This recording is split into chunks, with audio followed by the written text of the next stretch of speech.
Think you're making a rookie design mistake?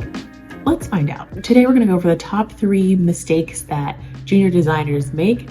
I was a junior designer. I have made these same mistakes. So I'm coming from my own experiences here. So I'm going to go over the mistakes and how I think you should correct and solve for them. And how I would course correct if I was still a junior designer. Right out the gate, the first one is not paying attention to the details. And this sounds very obvious. Like, of course I need to pay attention to the details, but I'm talking about like the things the small pieces that bring a design together. So whether it's too much white space, you're not using a design grid to make sure things are aligned and everything is the right spacing, like an 8-point grid.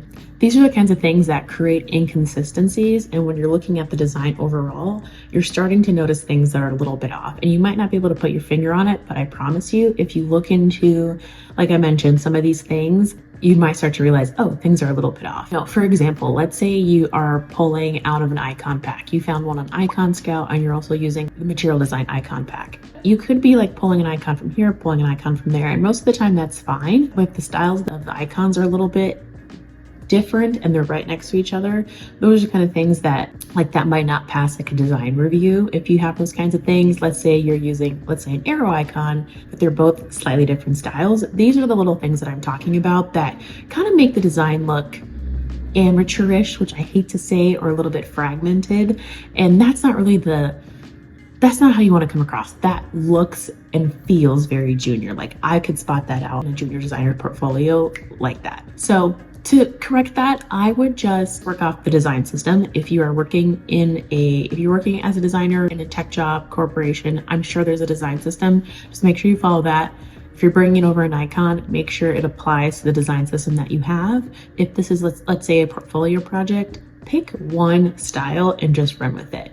I like to use Google Material Design icons because those seem to be universal. They have tons of icons. They have everything I need. So just kind of pick one and stick with it. I just wanted to pop in here quickly and thank Springboard, who is sponsoring this part of today's video. You guys know I rep Springboard hard, okay? This is the bootcamp that I went through to become a UX designer. These are the things that I learned. Springboard gave me the foundation to become a UX designer. I had no experience as a UX designer before getting into this bootcamp. Now here I am, designer. So I popped onto the screen a little bit what the topics are for their UX UI design program. These are just a few of the things that you are going to go over. It's pretty intensive, as you can see. There's a lot that they offer, everything from design thinking to research to UI elements to wireframes to AI, like they've got it all. So if you guys are interested, use the code STEPHANIEM to get $1,000 off this program or any of the programs specifically for this one. Their next cohort starts June 10th.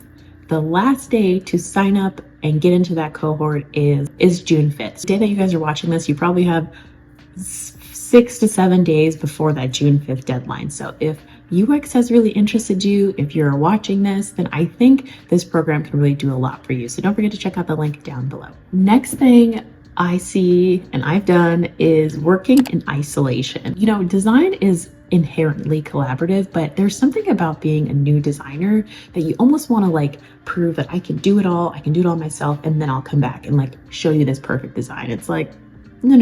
That's not how it works. So when you do that, that's when you can really get projects and designs that are really out of sync with everything else. It's hard to take it back to like elementary school math, where it's like, show your work early and as often as possible. Don't feel like you're annoying people, especially when you're making progress. It's not just like a pointless check-in. It's about like, hey, I did this thing. What are your thoughts? Are there other ways that I could do this? That is really what sets apart a designer that's just being told what to do versus one that's like initiating things on their own. Something I think that really is a strong way to set yourself apart is go ahead and schedule your own meetings. I know it's kind of a little bit scary, whether you're like working as a designer or maybe you're still in boot camp. Schedule these meetings and just get it on somebody's calendar just to take a look at your work.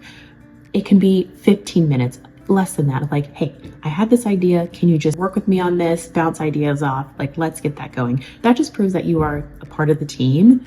And like I said, design is a team sport, okay? You're going to be working with so many different stakeholders, developers, product managers, sales, market, like there's so many people that are entwined. So it's important to make sure your designs are feasible, that they are aligned with the business objectives, hugely important, and also that they are within real world constraints as well. Just don't forget to communicate. It's okay. People want to hear from you. They want to see the work that you're doing. The first design is not the final design. This is something that I definitely had my struggles with internally, I would say. I would create a design. Again, I was working in isolation. I would create a design and I'd be like, man, I got this in the bag. Like, they're not going to have any critiques. This is so good. Like, I thought about everything.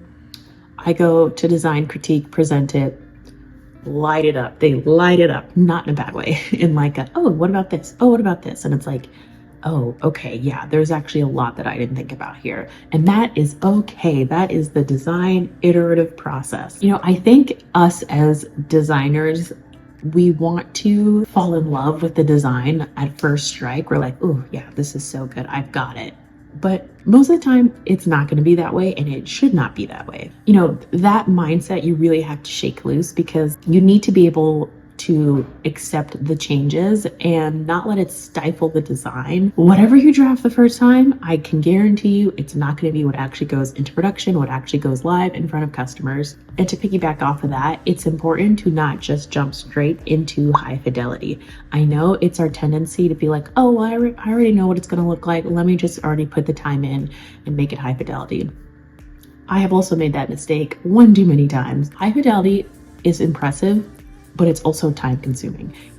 Do you know how much more work it takes to rework and reiterate a high fidelity design than it is to do a low fidelity like wireframe?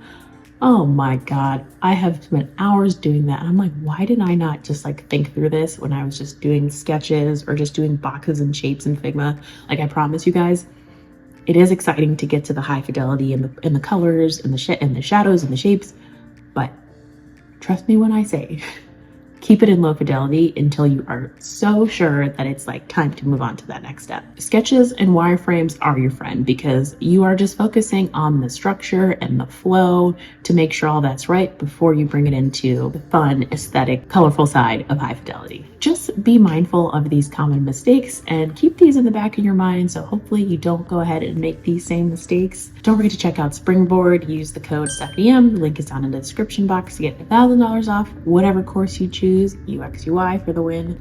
And yeah, so we talked a lot about mistakes, but if you also want to learn some important terms that designers should know, check out this video here where I go over the must-know terms as you're getting into UX.